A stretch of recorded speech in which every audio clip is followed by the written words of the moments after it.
Hey guys, welcome to today's podcast here at Go Headquarters. I am Brandon Rahe, and with me today is Shannon Myers. And our topic today is going to be the Sickness, Wellness, Fitness Continuum. We are going to introduce this idea to you, see if you can maybe find a spot for yourself on this sliding scale, if you will. Talk about how to quantify that and just kind of what it is in general. So we've even got Brandon that's going to draw you a nice little, we're going to see how his artistry skills are today. Yeah, this is supposed to be an arc, but bear with me here. So we're going to show you what the sickness, wellness, fitness spectrum looks like here. So it's a nice little arc that he's got going. So the basic concept behind this continuum is that over here we have sickness. Somewhere up top we've got wellness. And then on the far end is fitness. It's probably a little small to read, but you get the idea. Sickness, wellness, all the way to fitness. So in determining where you lie on this scale, there's a lot of things that you can consider. Obviously, I think without even any explanation, we know we want to be as far to this end of the continuum as possible.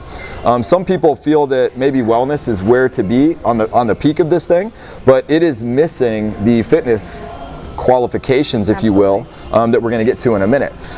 So Shannon, how do we determine if we're sick? Well, I think when people think of sickness, they immediately go, well, I'm ill, I've got a cold or whatever. That's not really what we're talking about here. We're talking about, we want to get you over here, but when you're talking about measures, you've got percent body fat, blood pressure, resting heart rate, cholesterol levels, bone density. Those are all measures that you can determine, take to determine where you lie.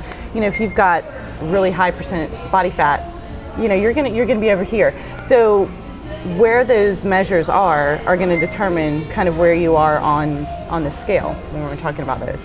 Yeah, and almost everything that Shannon just listed, blood pressure, cholesterol, triglycerides, all of that stuff that you would go do, like just anything you'd see your doctor for, right? Absolutely. They're going to prescribe medication. Yes. For that. That's going to be their first thing. They're not usually going to talk to you about exercise and eating right. They might say that, but that's it. And then they're immediately going to follow that with a script. So if you're on medication for all that stuff, you're living over here, whether you like to admit that or not. You have day-to-day sickness, even if you're not lying in a hospital bed kind of trying to survive from something. Like, that's what that stuff leads to, right? Yes, absolutely. And I mean, not just blood pressure medication. You can add in, lots of different ones, but sure. Asthma medication is one. You think about all that weight lying on your lungs, and it makes it hard to breathe. You're struggling for all of that, and the harder you exercise, the more you're in here lowering those levels or increasing, obviously, some of the levels like bone density or whatever, working out. You're working your way towards this fitness end, which is really nice to be over here, because then how far do you have to go to get over there? Yeah, the further you are on the scale, the bigger the buffer is before you are sick, right? So someone that's in peak physical condition, peak nutritional intake all the time, they're not gonna be the first one to get sick. That's probably, when you think about the people in your life, you think about kind of that, what you probably call the health nut, the fitness nut.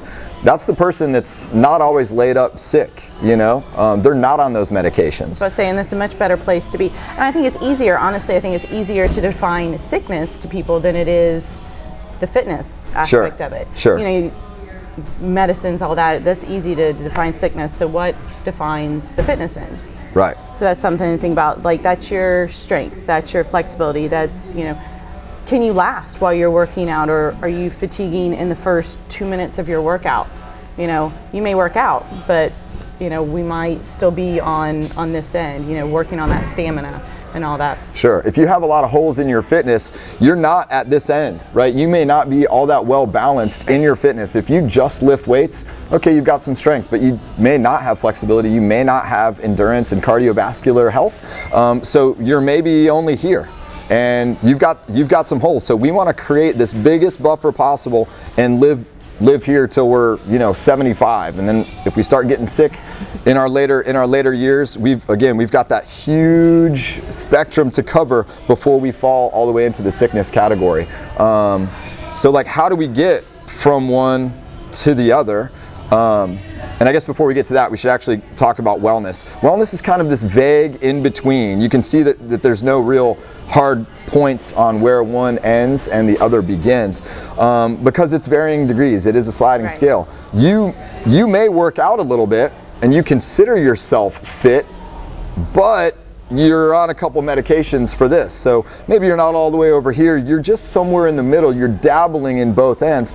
Yeah. So you know, you're in this kind of purgatory setup. And perfect word. I think a lot of people lie right in that wellness spectrum, where it's like they may only be on blood pressure medication, but let's see if we can't get you off that too. I think a lot of people lie right there, and they haven't taken that extra step to get over to the fitness. So you're lying in purgatory. It's real easy to slide.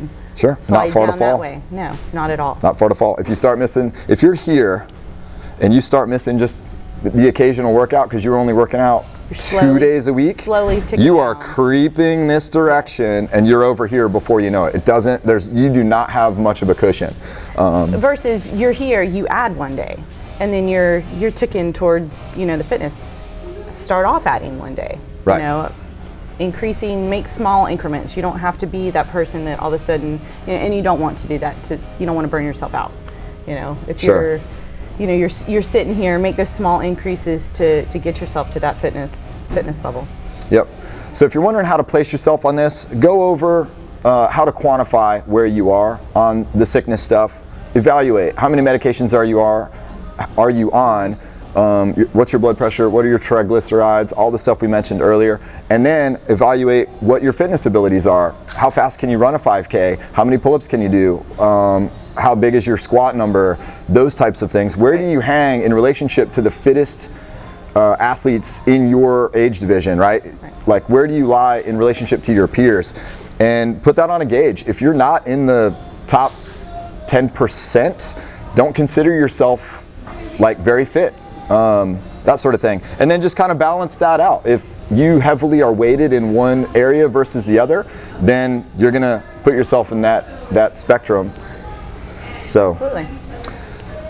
Anything else you want to add?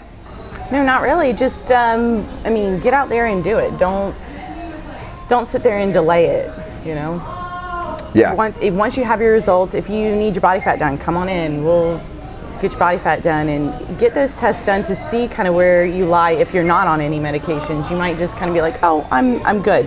But test yourself, push yourself, and really see where you do lie. If you're kind of falling, you think you fall in that wellness. Sure. You may be further towards the sickness spectrum than you really understand that you are. So. Yeah.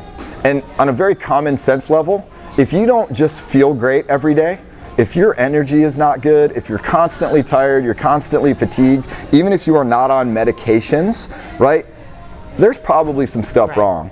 Like, you should feel good most of the time if things are going well. If you are eating proper foods, you're getting all your veggies in, and you're taking really, really good care of yourself, you're gonna feel pretty darn good.